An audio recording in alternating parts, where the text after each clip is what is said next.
Presiden Direktur PT Freeport Indonesia Tony Wenas mengatakan saat akan membuka sebuah tambang, pihaknya selalu memperhatikan lingkungan dan ruang lingkup sosial di sekitarnya, termasuk rencana penutupan tambang.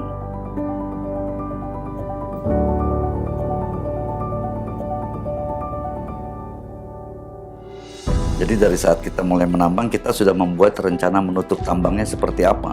Yaitu soal lingkungannya bagaimana, soal sosialnya bagaimana.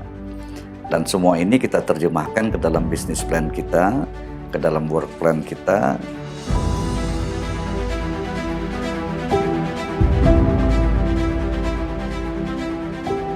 Dalam operasional sehari-hari, PT Freeport Indonesia juga terus memenuhi komitmen emisi karbon 30% hingga 2030. Salah satunya dengan menggunakan alat berat bertenaga listrik yang lebih ramah lingkungan.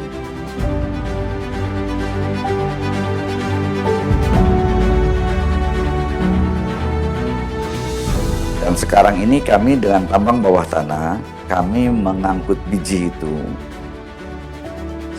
110.000 ton satu hari. Di tambang Grasberg Block Caving itu menggunakan kereta tanpa awak berbahan bakar listrik. Jadi emisinya kan hampir nol.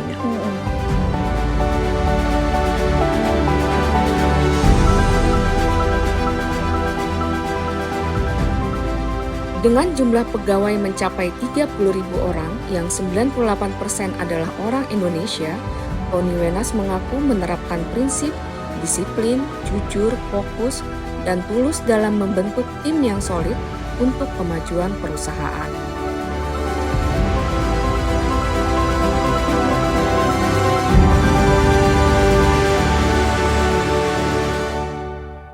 Dan saya selalu mengatakan, menjalankan perusahaan, terutama perusahaan besar, it's about managing people, bukan managing equipment anymore. Jadi betul-betul people yang di manage.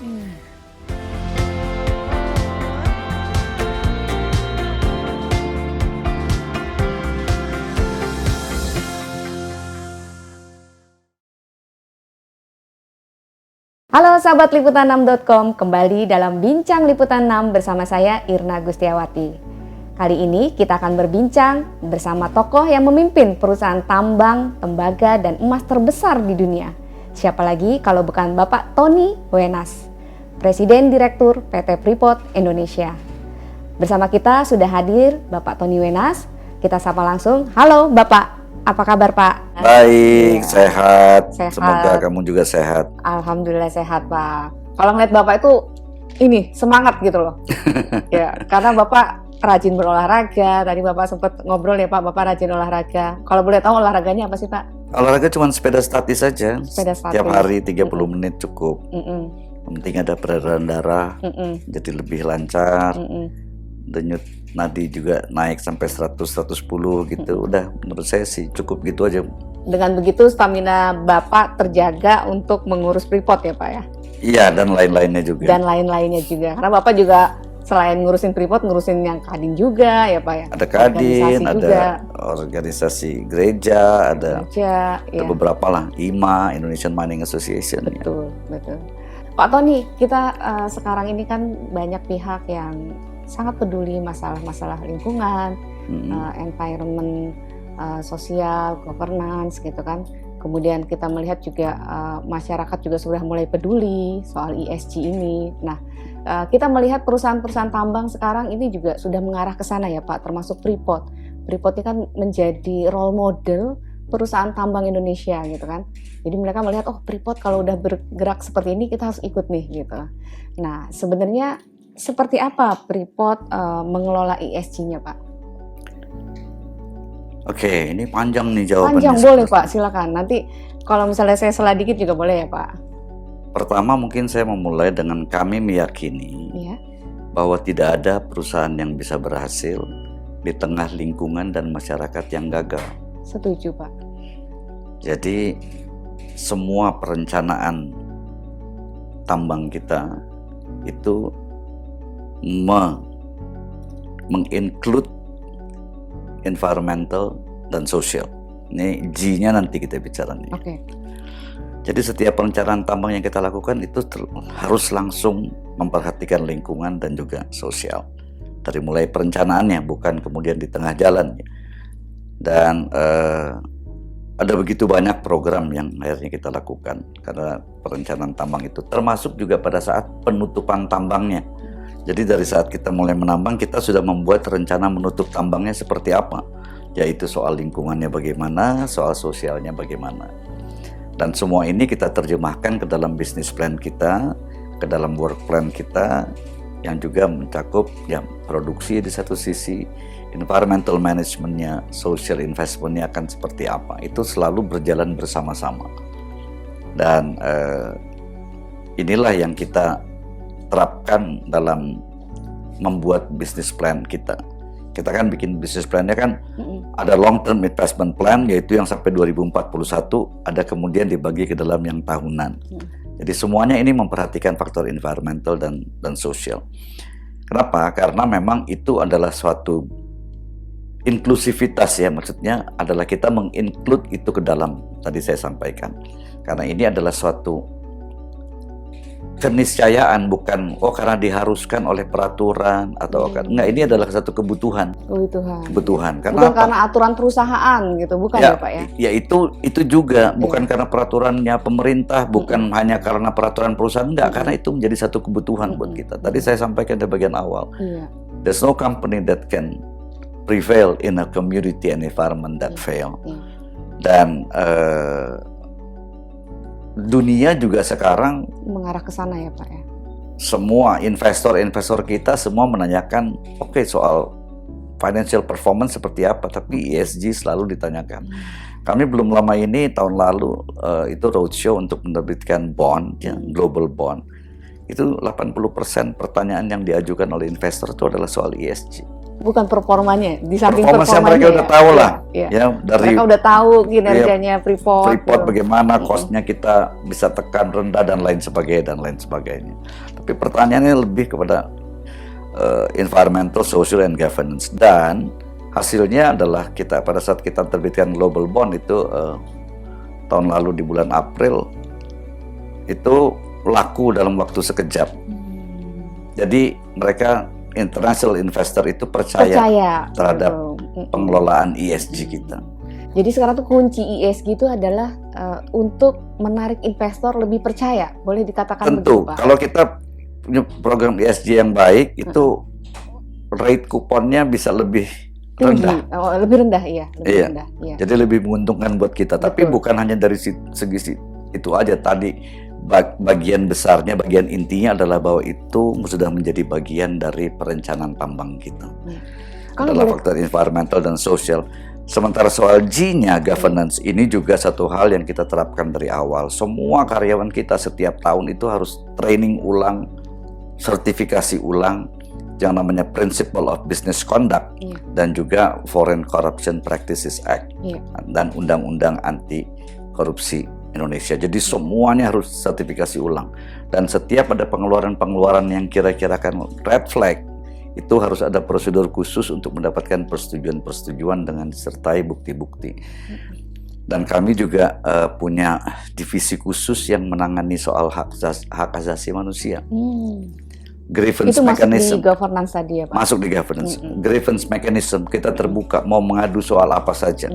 Soal performance kontraktor kita juga silakan. Kita punya open channel juga untuk mengajukan keluhan atau lain-lain sebagainya. Dan ini semuanya harus ditindaklanjuti dan dibuatkan laporannya. Jadi bukan hanya silakan mengadu habis itu nggak ada follow up. Enggak, semuanya harus di follow up. Dan ini udah kita lakukan dari dulu dan memang menjadi bagian dari juga internalized dalam business plan kita. Dan itu efektif Pak di jalan? Ya efektif, efektif. Termasuk juga kesetaraan gender, termasuk juga ada harassment. Itu ada faktor parameternya dan ada training khususnya untuk itu, untuk seluruh karyawan tanpa kecuali. Kalau belum ikut pelatihan itu dalam 1 tahun, itu udah terus diingat sampai semuanya 100% harus ikut. Kembali seperti penjelasan Bapak tadi, investor malah 80% menanyakan soal ESG ini ya Pak ya. Kenapa sih Pak mereka concern ke sana itu? Kenapa Pak? Pertama, ini kan adalah perusahaan tambang. Iya. Perusahaan tambang itu adalah ekstraktif ya. Iya. Jadi mengambil sesuatu dari bumi, kemudian lakukan pengolahan, Iya. dan selanjutnya pemurnian, tentu pasti punya dampak lingkungan. Betul. Pasti terjadi perubahan bentang alam. Jadi memang fokus dari terutama di sektor sumber daya alam ini adalah faktor environmentalnya dan juga sosial, yang karena pastikan di tempat yang terpencilnya. Kalau mungkin banking adanya di kota Jakarta atau kota besar di gedung yang tinggi, masyarakat di sekitarnya hampir nggak ada, yang ada hanya bangunan-bangunan barangkali, jadi agak berbeda mungkin. Tapi ini kan perusahaan tambang ada di tempat terpencil, ada masyarakat pasti di situ, ada perubahan bentang alam yang dilakukan, sehingga memang faktor ESG dan karena sifatnya terpencil juga G-nya juga diperhatikan pasti. Maksudnya disoroti lah. Tuntutan investor soal ESG ini apakah baru muncul dalam 5 tahun terakhir ataukah seperti apa Pak? Kan kita namanya kan macam-macam ya. Iya. Ada yang namanya sustainable development, Betul. kemudian profit, people, planet, Betul. kemudian menjadi clean development mechanism (CDM). Habis itu jadi sustainable development. Habis itu kemudian sekarang namanya ada SDG, Sustainable Development Goals, kemudian ESG, Environmental, Social, and Governance. Tapi pada dasarnya kan itu semua hal yang sama. Itu bagaimana kita kemudian harus betul-betul care for the community and for the environment. Dan kalau di Freeport ini sudah kita lakukan sejak lama. Walaupun demand untuk hal tersebut belum terlalu banyak, tapi sudah kita lakukan. Kenapa? Karena kita mempercayainya bahwa ini memang satu kebutuhan bahwa harus dilakukan perencanaan dengan memasukkan faktor environmental dan sosial di dalam perencanaan tambang itu sendiri. Tadi Bapak sudah mengatakan banyak hal yang sudah dilakukan, termasuk tadi juga ada pengaduan soal HAM ya Pak ya. Ini saya juga baru tahu nih Pak gitu. Iya, mungkin saya nggak tahu di perusahaan lain, tapi sepanjang saya udah pernah kerja di 10 perusahaan multinasional besar. Ada. Cuman di Freeport yang punya divisi yang menangani hak asasi manusia. Kenapa harus ada divisi khusus? Karena memang itu adalah bagian dari kita mengadopsi yang namanya Voluntary Principle of Security and Human Rights. Kita mengadopsi itu sehingga kita harus terapkan dalam perusahaan. Perusahaan. Dan juga kami ini juga menjadi member dari ICMM ya, International Council for Metals and Minerals, yaitu suatu institusi yang mempromosikan dan mengharuskan seluruh membernya itu melakukan good mining practices, responsible mining, termasuk ESG-nya juga. Dan kami juga diaudit oleh Copper Mark. Copper Mark itu lembaga sertifikasi internasional yang about responsible mining, dan kita juga sudah mendapat certification dari Copper Mark. Jadi memang ini adalah bagian dari seluruh bisnis plan kita, bahwa kita memang harus tetap memperhatikan itu. Bukan hanya karena tuntutan investor, tapi memang we have to do it right. Kita harus melakukannya dengan cara yang benar gitu. Dalam lini bisnis di Freeport tadi ini sudah masuk ya Pak ya, apalagi pertanyaan investor sampai 80%. Ini saya juga baru tahu loh Pak. Baru tahu saya Pak, ini sebegitu tingginya minat investor pengen tahu tuh saya baru tahu. Ya, pada saat MindID juga menerbitkan global bond untuk membeli saham Freeport. Saya kan ikut roadshow-nya. Itu juga seperti itu. Yang menerbitin bond adalah MindID, tapi yang pertanyaannya sebagian besar itu ke Freeport, dan sebagian besar menanyakan soal pengelolaan lingkungan, social investment-nya, dan governance-nya seperti apa. Sudah banyak yang dilakukan Freeport ya Pak ya di sana ya, mulai dari pendidikan, edukasi perempuan, dan lain-lain ya Pak. Apakah akan ada hal-hal baru yang juga dilakukan atau mempertahankan yang sudah ada Pak? Jadi kita terus melakukan improvement ya, improvement atas hal-hal.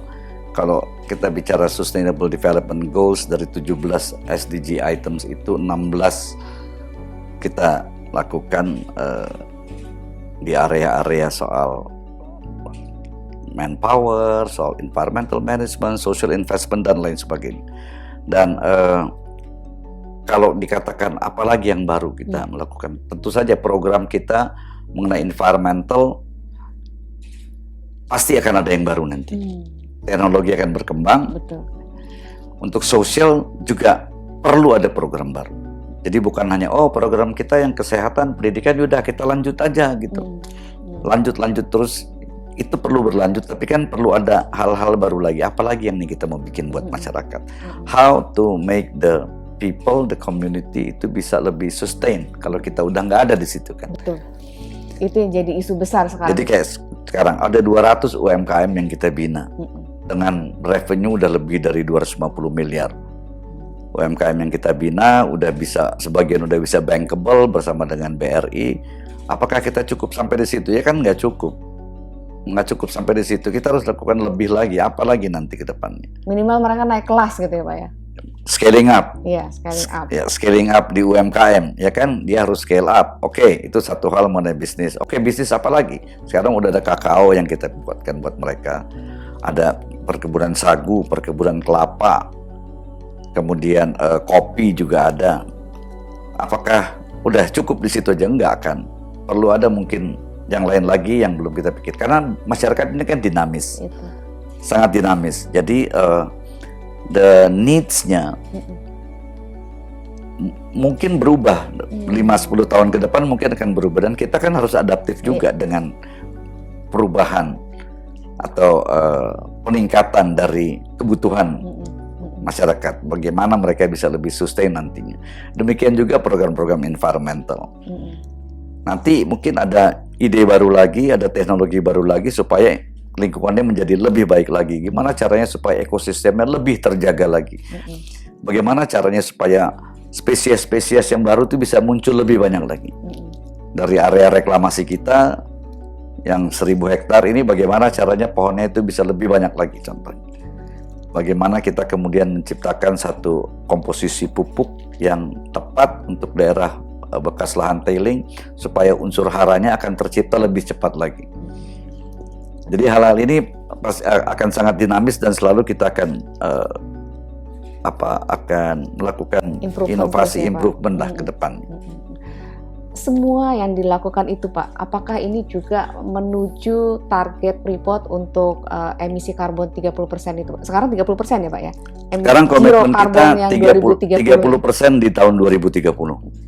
Komitmen 30% kita. 30% di tahun 2030. Iya. Oke. Dan nantinya sekarang ini sudah tercapai sekitar 23% lah kira-kira. Masih tinggal dikit ya Pak? Tinggal sedikit lagi. Dan kita berencana untuk jangan-jangan mungkin sebelum 2030 udah tercapai ya Pak? mudah-mudahan. Oke. Dan mungkin kita akan bisa, kita sedang merencanakan membuat satu studi agar bisa lebih tinggi dari 30% di tahun 2030. Iya.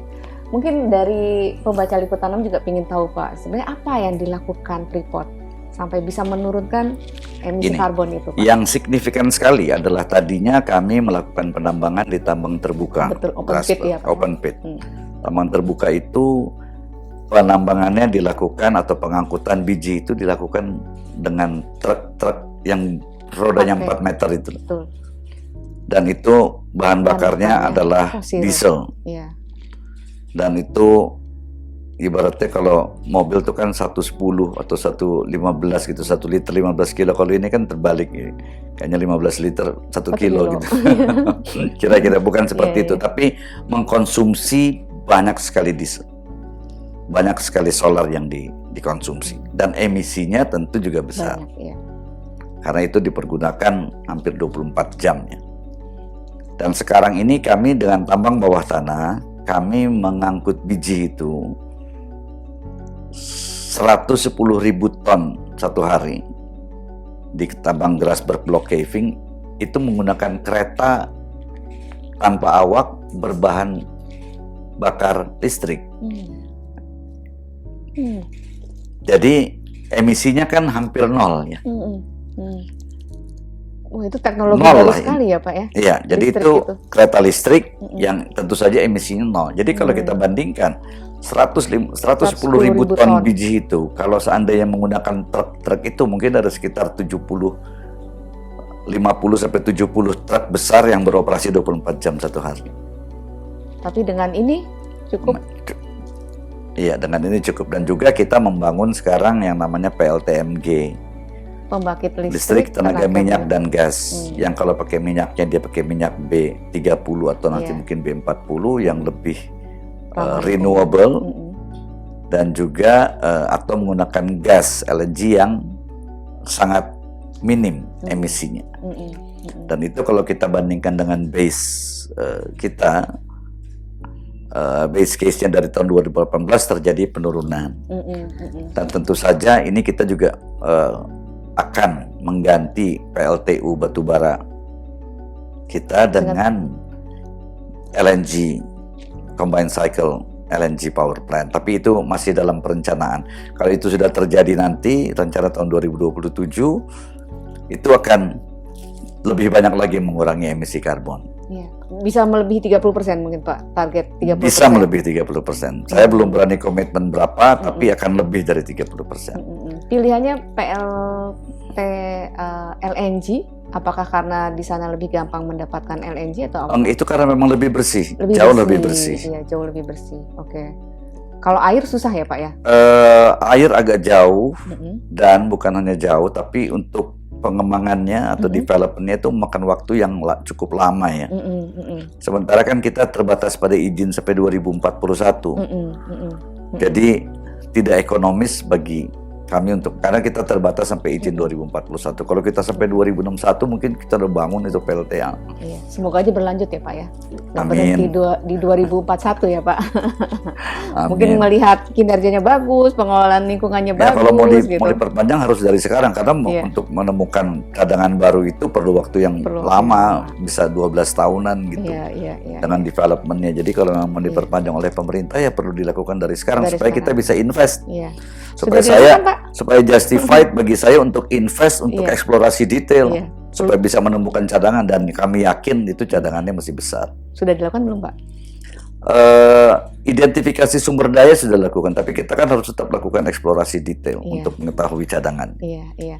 Nah, kemudian tadi juga kan Bapak sempat bicara bahwa izinnya sampai 2041. Nah, tentunya juga kan sudah berakhir nih masa penambangan. Walaupun nanti mungkin akan ada beda lagi ya Pak, siapa yang meneruskan, itu kita belum tahu ya Pak. Mudah-mudahan Freeport yang masih terus meneruskan Pak. Nah, itu nanti sisa-sisa penambangan itu nantinya akan seperti apa Pak? Tadi kan Bapak juga sudah punya rencana yang luas. Jadi kami memang setiap perusahaan tambang sebenarnya tuh diwajibkan untuk membuat yang namanya dokumen penutupan tambang. Betul. Mau itu tambang yang 50 hektar ada di Kalimantan, itu dia harus punya juga yang namanya dokumen penutupan tambang. Yaitu bagaimana tambang begitu selesai, mau menjadi apa ini? Mau jadi kolam penampungan air, atau mau ditanami kembali, dan lain sebagainya, termasuk persoalan masyarakatnya seperti apa. Dan kami sudah memiliki dokumen itu. Kalau 2041 selesai, itu kita daerah tailing yang sudah tidak aktif itu akan kita jadikan kawasan perkebunan yang produktif. Bisa, karena Pak? di tailing itu tidak berbahaya, tidak beracun. Tapi volumenya besar, dan kalau dilewati tailing itu karena butirannya sangat halus, jadi tumbuhan itu akan sementara akan mati karena dia nggak bisa bernapas. Tapi setelah sekian waktu dengan suksesi alami, bahkan tanpa campur tangan manusia, itu dalam waktu 10 tahun dia sudah menjadi hutan muda kembali. Dan dalam waktu 15-20 tahun dia sudah jadi hutan real, hutan. Dan seluruh area tailing akan kita tanami kembali, dan area bekas tambang terbuka Grasberg juga sudah dibuat slope stability-nya, kestabilan lerengnya, dan sudah ditanami kembali dengan tumbuhan-tumbuhan pionir. Itu di Grasberg ditanami, sudah ada tuh Pak ya? Tapi tanamannya itu hanya tanaman perdu dan rumput. Dia nggak ada pohon di situ. Di 4.200 meter nggak ada pohon lagi. Jadi makin tinggi. Jadi tanaman yang dimaksud tadi itu tanaman lokal. Tanaman lokal. Bukan tanaman-tanaman keras gitu, bukan ya Pak? Enggak, itu nggak bisa tumbuh. Hanya rumput sama perdu. Oke. Itu salah itu satu. Udah sekitar hampir 500 hektar di tambang terbuka Grasberg kita sudah tanami kembali. Kalau misalkan ada dokumentasinya mungkin Ada. Pembaca liputan 6 pengen tahu seperti apa wajah Ada, bisa hijaunya dikasih. bekas tailing gitu, hijaunya. Ya, yang bekas tailing ada sudah lebih dari 1.000 hektar, tailing yang sudah tidak aktif, Iya. itu sudah jadi hutan. Oh. Bisa dilihat nanti dikasih gambarnya perbandingan ya tahun Iya. 2001 seperti apa, sekarang seperti apa. Ya, nanti kita akan tunjukkan ke pembaca liputan 6 bagaimana sebelum dan sesudahnya. Itu Dan, menarik sekali, ya, Pak. dan ada juga kita tanami mangrove ya, bakau udah lebih dari 500 hektar yang udah kita tanami mangrove baru, Di dan daerah komitmen kita sampai dengan 2041 tuh 10.000 hektar. Wow. Itu melebihi yang di Bali ya, Pak? Dan itu menyerap karbon banyak sekali. Iya, Mangrove tuh menyerap karbon betul. jauh lebih banyak daripada pohon biasa. iya. Dan itu adalah bagian dari program kita ya, bagaimana Mm-mm. nanti setelah kami berakhir di tahun 2041, Mm-mm.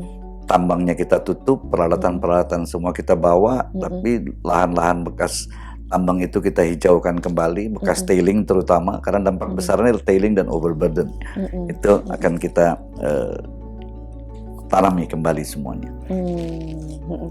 Iya, ini menarik sekali soal penghijauan di area tailing nih, Pak ya. Nanti kita bisa tunjukkan ke pembaca gitu.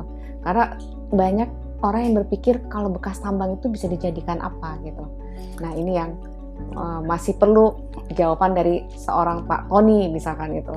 Banyak sekali yang bisa dilakukan. Mau jadikan sekolah tambang juga bisa. Sekolah tambang. Ya, kenapa tidak? Ini tambang Grasberg itu tambang terbuka nomor 2 terbesar di dunia. Jadi maksudnya gimana Tambang tuh Pak bawah sekolah tanahnya. tambang itu? Ya, sekolah tambang itu kan menjadi tempat praktek yang sangat Iya, bagus ya. iya, Kalau mau iya. melihat struktur batuan yang ada di situ Iya, dan lain sebagainya. Kemudian yang lain Penampungan air, penampungan air. Bisa itu Pak ya? tempat wisata. Tempat wisata. Bisa sekali, wisata itu kan indah sekali di situ. Iya, iya. Kan sudah ada Jadi, akses jalan. Tidak perlu ada kekhawatiran bahwa begitu selesai ini akan terbengkalai. Nggak tidak akan perlu. dibiarkan begitu saja. Yaitu sesuai dengan dokumen penutupan tambang. Iya, iya. Itu kita udah siapkan, itu biayanya sekitar 7 triliun ya. Dan itu sudah dilakukan mulai sekarang. Belum dilakukan mulai sekarang, tapi kita udah sisihkan uang itu untuk supaya menjadi jaminan bahwa itu akan dilaksanakan. Karena sekarang tambangnya kan masih aktif, tailingnya juga masih aktif, jadi belum bisa dilakukan. Tapi dokumennya itu sudah siap, perencanaannya seperti apa. Walaupun memang masih dinamis, karena nanti kan kita harus konsultasi juga dengan pemerintah daerah setempat pada saatnya nanti. Ini mau dibikin apa nih? Oh, mau bikin tempat wisata, oke, kita bisa bantu dengan biaya yang ada dari kami itu dijadikan tempat wisata. Iya, tapi kalau boleh tahu Pak, sebenarnya kan sumber daya di sana tuh sangat besar kan Pak ya? Dan Besar. tidak habis sampai di 2041 kan? Nggak habis. Nggak habis sampai 2041. Jadi tentunya kalau misalkan ada upaya-upaya eksplorasi lagi, tentunya masih bisa Malah dilakukan. bisa lebih Malah lama bisa lagi. lebih Dengan lama. cadangan yang sekarang aja bisa sampai 2050 kok. Pak, mengenai suhu geopolitik dunia yang sedang tidak baik-baik saja, mungkin yang lagi ada perang di sini gitu. Nah, itu berpengaruh nggak sih Pak terhadap harga di pasaran, kemudian berpengaruh terhadap produksi? Kalau produksi tentu tidak ya Pak ya, tapi Kalau terhadap produksi kita tidak terpengaruh. Pada saat awal perang Rusia Ukraina adalah 1-2 item dari proyek smelter kita yang belinya dari sana. Ukraina. Ya, kita langsung segera kita switch ke tempat lain pembeliannya. Jadi kalau perang itu sendiri tidak berpengaruh pada kami. Tapi terus terang ya, saya dan saya yakin seluruh karyawan di PT FI juga prihatin terhadap perang yang terjadi, baik Rusia Ukraina maupun yang Israel dengan Hamas. Ini soal kemanusiaan aja. Betul Pak. Apakah Dan itu kalau soal geopolitiknya, soal harga mineral ya, kalau harga tembaga itu kan memang murni supply and demand-nya. Kalau supply-nya melimpah, demand-nya standar aja, ya pasti harganya turun karena barangnya Kondisi lebih sekarang banyak. seperti apa? Kalau kondisi sekarang memang cenderungnya harga gini, saya tidak mau mengatakan soal harga karena harga nggak ada yang tahu. Iya. kalau saya bisa tahu harganya minggu depan seperti apa, wah saya Baru mungkin keluarin udah. minggu depan ya Pak. Tapi intinya adalah menurut beberapa studi, permintaan akan tembaga itu akan meningkat ke depannya. Sudah meningkat dan akan lebih meningkat lagi. Kenapa?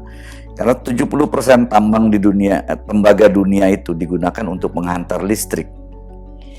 Dan sekarang orang sedang berlomba-lomba untuk membangun pembangkit listrik yang terbarukan. Apakah itu solar panel, apakah itu tenaga air, apakah itu tenaga angin yang membutuhkan tembaga jauh lebih banyak. Contohlah 1 megawatt PLT Bayu ya, tenaga angin itu membutuhkan sekitar 5 ton tembaga. Banyak ya Pak. Dan kalau solar panel itu membutuhkan sekitar 5 ton tembaga setiap megawatt. Wind farm atau PLT Bayu itu membutuhkan kira-kira 1,5 ton tembaga setiap megawatt. Kendaraan listrik itu membutuhkan tembaga 4 kali lebih banyak daripada kendaraan konvensional. Jadi dan EV, electric vehicle battery itu membutuhkan tembaga sekitar mungkin 10%-an lah. Jadi ini membuat memang tembaga permintaan akan sangat meningkat di dunia. Sementara belum ada tambang-tambang tembaga yang sizable yang ada rencana untuk produksi dalam waktu dekat ke depan. Jadi kalau melihat dari situ harusnya tembaga mempunyai proses yang cemerlang. Optimis ya, kedepannya pasti Sangat cukup optimis. Ya. Dan kalau untuk produk emasnya ya memang emas faktornya antara supply dan demand juga ada soal geopolitik, soal perang, kemudian soal nilai tukar US dollar itu juga mempengaruhi harga emas. Tapi kalau dilihat dari trennya ya ini sekarang lagi cukup tinggi ya, dan kelihatannya ke depan masih akan bertahan tinggi lah. Iya. Mudah-mudahan ya Pak ya, tetap mudah-mudahan terus positif ya. Untuk kemaslahatan bangsa dan negara juga. Siap. Semakin bagus harganya, semakin besar kontribusi kita. Sekarang kalau harga tembaga $4 per pound, harga emas 1.800, dengan level produksi kita sekarang itu kita bisa kontribut kepada negara sekitar 60 triliun per tahun. 60 triliun, lebih tinggi daripada tahun lalu? Iya. Tahun lalu 55? Iya. Oke. Jadi itu kita bisa kontribut ke negara kira-kira setiap tahunnya 60 triliun. Ya. Semoga harga mineral selalu naik buat kemaslahatan bangsa kita ya Pak. Amin. Gitu. Pak, ini perusahaan sebesar Freeport ini kan bukan hal yang mudah ya Pak ya untuk memimpin perusahaan tambang tembaga terbesar di dunia loh Pak ini. Ini kan bukan hal yang gampang. Kemudian Bapak juga sebelum di Freeport juga sudah melanglang buana di beberapa perusahaan ya Pak. Pernah juga di banking kan Pak? Pernah juga di nikel juga pernah. Kemudian pernah ini juga gitu. Sebenarnya apa sih Pak rahasia untuk mengelola sebuah perusahaan tetap harmonis, mencapai target? Itu seperti apa sih Pak rahasianya? Ya, pertama berdoa terus ya. Berdoa. Dan yang kedua adalah kita harus menciptakan tim yang baik lah. Tim yang betul-betul bekerja sama. Dan saya selalu mempercayai apa yang diajarkan oleh Ki Hajar Dewantoro. Singarso sing tulodo, singadio mengunkarso, tuturi handayani. Jadi terkadang kita ada di depan untuk menarik gerbong ini. Terkadang kita ada di tengah-tengah untuk bersama-sama dengan gerbong ini. Atau dari belakang mendorong. Jadi kombinasi dari itu dengan komunikasi, sistem dan cara komunikasi yang tepat itu harusnya bisa membentuk satu tim yang solid.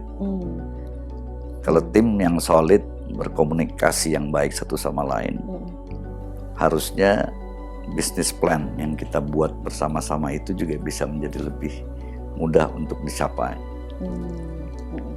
Dan saya selalu bilang bahwa semua itu harus didasari dengan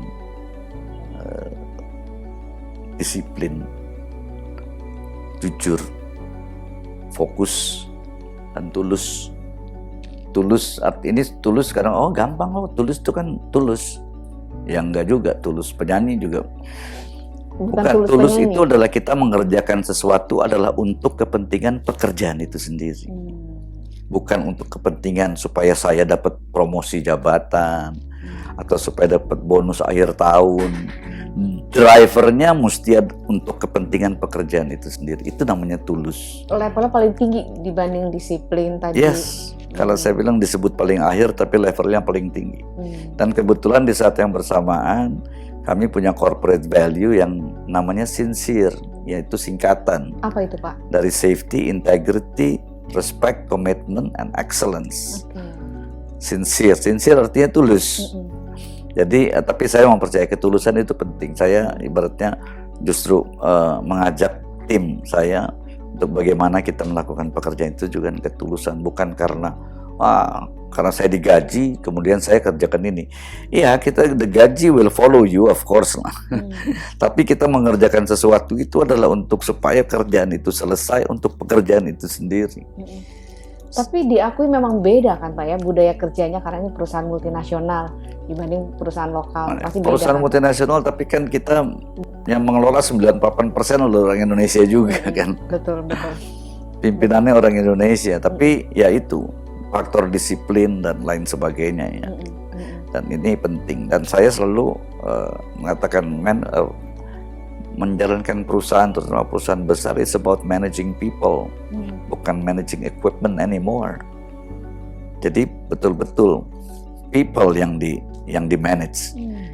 Dan saya sering mengatakan bahwa memanage perusahaan atau manage people in the company itu seperti memanage satu orkestra atau satu simfoni.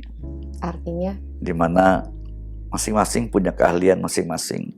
Kita sebagai konduktor, sebagai pimpinan bisa mengatur siapa yang harus di depan sekali ini, siapa yang harus lebih pelan, siapa yang harus lebih keras, siapa yang dominan. Apakah main biolanya dominan, apakah main pianonya dominan, itu kan harus diatur supaya tercipta harmoni yang indah. Itu kira-kira di perusahaan juga seperti itu. Jadi bukan senternya di Bapak? Bukan center di saya. Terkadang saya harus ada di tengah-tengah gitu kan, yang di depan biarlah yang lainnya. Kadang saya harus ada di belakang untuk pendorong sampai ke depan.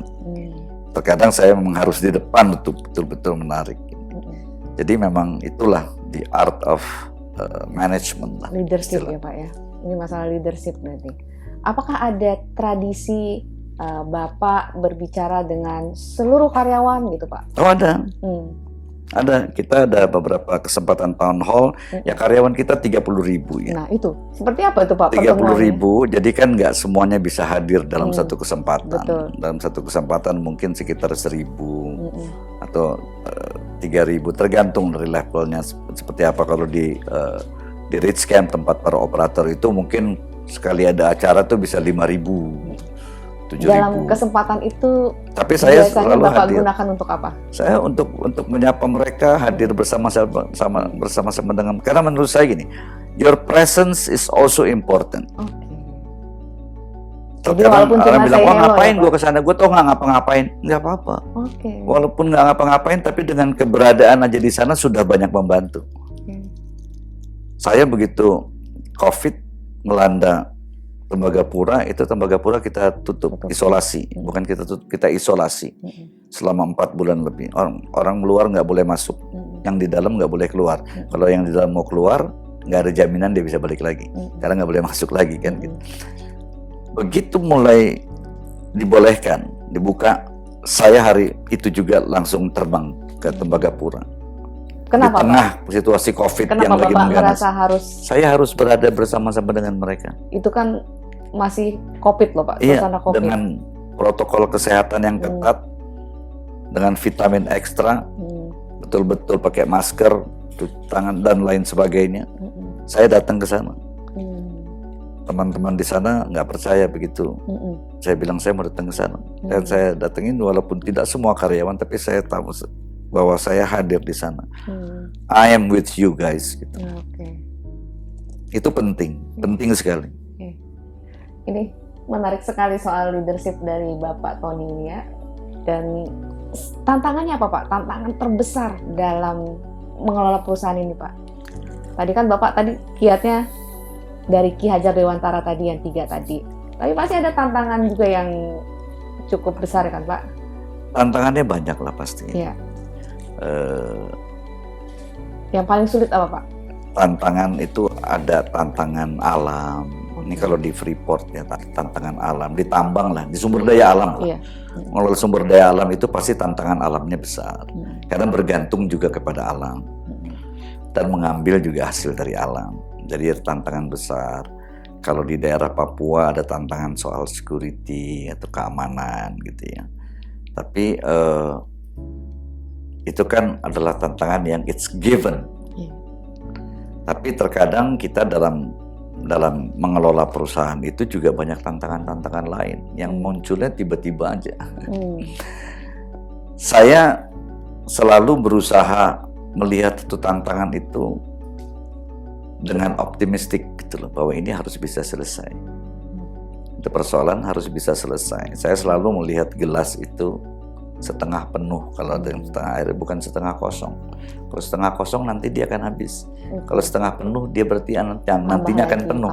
Kalau kita lihat setengah kosong ya berarti kita udah mulai internalize ke diri kita bahwa ini ntar lagi dia habis. Tapi kalau kita melihatnya sebagai setengah penuh, kita akan tepat itu gimana caranya supaya ini jadi penuh cepat gitu. Jadi staying positif lah, staying positif, dan juga jangan suka menggerutu atau berkeluh kesah. Iya. Jadi Bapak tidak pernah tuh berkeluh kesah. Tanya aja sama yang lain-lainnya staff saya suka berkeluh kesah apa enggak? Kenapa itu Pak? Kalau kita berkeluh kesah, saya berpendapat bahwa atau menggerutu, yang pertama kali mendengar gerutuan kita tuh siapa? Telinga kita sendiri. Telinga kita akan mendengar gerutuan kita dan itu kan mempengaruhi diri kita. Kalau telinga kita ini juga mendengar hal yang menyenangkan, itu juga akan mempengaruhi diri kita menjadi lebih senang. Misalnya, oh ini ada persoalan ini, gampang lah itu nanti kita pikirkan. Kan telinga kita dengar, oh ini persoalan gampang, nanti kita pikirkan jalan keluarnya. Tapi kalau, wah gimana ya caranya, aduh pusing nih, aduh bisa tutup nih perusahaan. Telinga kita juga dengar kan. Dan itu akan mempengaruhi cara berpikir kita. Jadi saya selalu mencoba untuk tidak overreacted atas segala sesuatu. Oke, ada persoalan. Oke, persoalannya apa? Tolong ceritakan. Ini, oke, mari kita carikan jalan keluarnya. Ya nanti mulai dia merenungkan dengan berpikir gimana ya ini. Tapi kan dengan suasana hati yang positif. Iya. Saya suka bilang, kalau kamu setiap kali masuk ke dalam ruangan, lihat ruangan, oh ruangannya gelap ya. Masuk lagi ke ruangan sebelah, ruangannya ini gelap juga. Oh ternyata kita pakai kacamata hitam. Kita buka kacamatanya kita, oh iya terang. Jadi kalau kita melihatnya dengan kacamata hitam, ya jadinya gelap semuanya. Jadi bukan ruangan yang gelap, tapi kita yang melihatnya secara gelap. Sepertinya Bapak sangat seimbang ya Pak ya tadi, apakah antara leadership yang Bapak tonjolkan tadi sangat seimbang ya? Apakah itu karena Bapak juga seniman Pak? Bapak kan suka musik ya Pak ya, main keyboard ya Pak, keyboard. Bapak juga vokalis, ini suaranya juga saya pernah mendengar suaranya luar biasa Bapak ini gitu. Apakah jiwa seni itu juga ikut mempengaruhi gaya leadership Bapak? Yang pasti ya mempengaruhi, pasti ada pengaruhnya lah. Jiwa seni itu pasti ada pengaruhnya. Dan juga kan saya udah melewati banyak hal ya. Tadi yang saya katakan fokus, jujur, disiplin, tulus. Dulunya saya nggak begitu. Oke. Ya kan dulunya nggak begitu, masih mudanya nggak begitu, nggak disiplin juga lah kita. Tapi kan saya belajar dari situ. Oh ternyata kalau nggak disiplin tuh ya, kamu akan kalah sama yang lain-lainnya. Ini Gen Z perlu mendengar Pak. Gen Z, milenial itu perlu mendengar Pak gitu. Bagaimana transformasi itu harus kita lakukan. Jadi saya sudah melewati masa-masa itu. sudah melewati, sehingga itu kemudian membentuk pola pikir saya, membentuk cara berpikir saya, dan membentuk what I trust in gitu loh. Saya come up dengan 4 tadi: disiplin, fokus, jujur, tulus. Dan tadi saya berusaha melihat sesuatu dengan lebih positif. Kalau orang bilang lu nggak stres, lu mungkin saya juga stres, tapi kan apakah saya harus mengatakan diri, oh gue stres nih? Setiap kali saya bilang gue stres nih, diri saya bilang, oh iya lu lagi stres. Jadi kalau saya yakin, kalau ini saya yakin sekali, kalau kita melihat sesuatu itu lebih positif, from the positive side, the bright side, vibes-nya positif terus ya Pak ya. Lebih mudah mencarikan jalan keluarnya atas satu permasalahan. Ini Gen Z perlu mendengarkan ini Pak. Ini seorang Pak Tony mau berbagi, ini Gen Z perlu mendengarkan. Dan jangan pernah menghitung masalahmu, hitunglah berkatmu. Oke, itu bagus sekali. Nah, boleh nggak nih Pak, kapan-kapan nih Gen Z diskusi sama Bapak gitu, menanyakan langsung di hal-hal istilahnya curhat nih, boleh ya Pak ya? Boleh ya? Boleh banget. Nggak usah nanyain soal yang berat-berat gitu, boleh ya Pak ya? Mau soal apa aja saya senang kalau bisa berbagi. Berbagi kepada siapapun juga, berbagi, apalagi berbagi ilmu gitu. Nah, ini sebenarnya masalah bukan ilmu lah, istilah berbagi, sharing pengetahuan lah, sharing pengalaman itu lebih tepatnya, karena saya bukan ilmuwan gitu ya. Iya. Ini masalah di ruang digital kita, Kak. Di digital kita, Pak. Bagaimana ruang digital kita itu penghuninya lebih banyak adalah Gen Z, milenial sekitar 60%. Sementara yang di atasnya itu yang baby boomers kayak saya nggak ada, udah nggak ada lagi ya. Bapak belum lah gitu. Nah, tapi ada kesenjangan. Yang satu ini mereka menguasai ruang digital, tapi ilmu mereka kurang. Tapi yang ini tidak menguasai, tapi mereka punya ilmu yang tinggi. Nah, bagaimana mudah-mudahan Pak Tony mau menjadi jembatan. Oh, sangat mau lah. Buat sangat teman-teman. Karena teman-teman di ruang digital tuh tahu sedikit, cuma ngomongnya banyak gitu. Sementara Pak Tony tahu banyak, ngomongnya sedikit. Nah, ini kita harus banyak belajar dari Pak Tony. Ngomong-ngomong soal Gen Z Pak nih, apa harapan Bapak sih Pak terhadap mereka gitu? Saya yakin sekali bahwa Gen Z ini jauh lebih bagus dari kami ini yang sudah uzur ya istilahnya, sudah senja. Dan begitu banyak tools yang bisa digunakan. Kalau saya dulu bikin masterpiece atau bikin skripsi gitu harus cari bukunya, harus ngumpulin duit untuk pergi ke luar negeri, belinya di Singapura. Saya ingat tuh saya mau bikin master skripsi saya harus beli buku di Singapura karena bukunya nggak ada di Indonesia. Sekarang apapun juga ada di online, semuanya ada. Jadi berbahagialah kalian yang punya luxury seperti itu. Pesan saya cuma satu, jangan pernah mau berhenti untuk belajar. Saya sampai dengan hari ini, setiap hari masih berusaha untuk mencari sesuatu yang baru, suatu pengetahuan yang baru, satu hal yang baru, apapun itu. Soal makanan kah, soal ada tempat di ujung mana, atau apapun juga itu. Selalu cari sesuatu yang baru. Kenapa? Karena kita nggak boleh pernah berhenti belajar. Saya juga belajar untuk menjadi seperti Gen Z, yaitu gimana caranya supaya kita bisa juga nggak terlalu gaptek-gaptek amat lah gitu.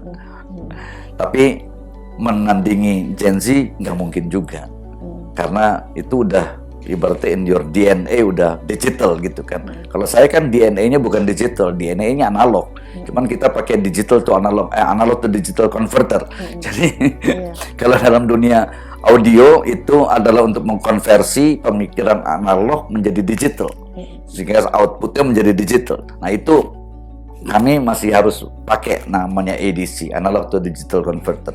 Tapi kalau Gen Z udah runs in the DNA seperti itu.